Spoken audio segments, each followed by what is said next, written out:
بسم اللہ الرحمن الرحیم ربنا وجعلنا مسلمین لک ومن ذریتنا امۃ مسلمۃ لک وارنا مناسکنا وتب علینا انک انت التواب الرحیم۔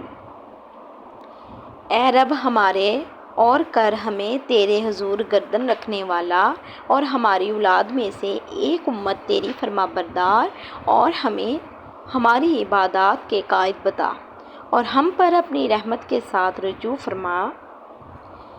بے شک تو ہی ہے بہت توبہ قبول کرنے والا مہربان۔ پیارے دوستو، آیات نمبر سورۃ بقرہ کی 128 میں کیا ارشاد ہے اللہ تعالیٰ کا؟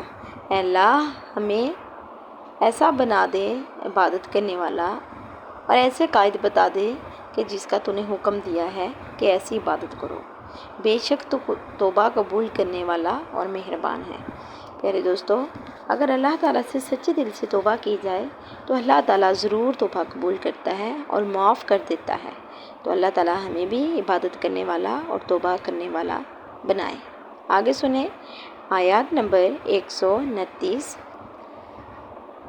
ربنا وبعثنا فیہم رسولا منہم یتلو علیہم آیاتک ویعلمہم الکتاب والحکمۃ ویزکیہم انک انت العزیز الحکیم۔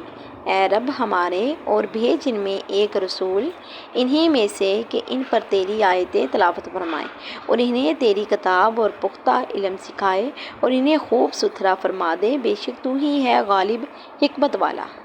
پیارے دوستو، آپ نے سورۃ بقرہ کی آیات نمبر 29 کا ترجمہ سنا، 28 اور 29۔ ویسے ہی دین اسلام کی باتوں کے ساتھ جڑے رہنے کے لیے میرے چھوٹے سے چینل کو جلدی سے سبسکرائب کریں، لائک کریں، شیئر کریں، ویڈیو کو فل واچ کریں۔ اللہ حافظ۔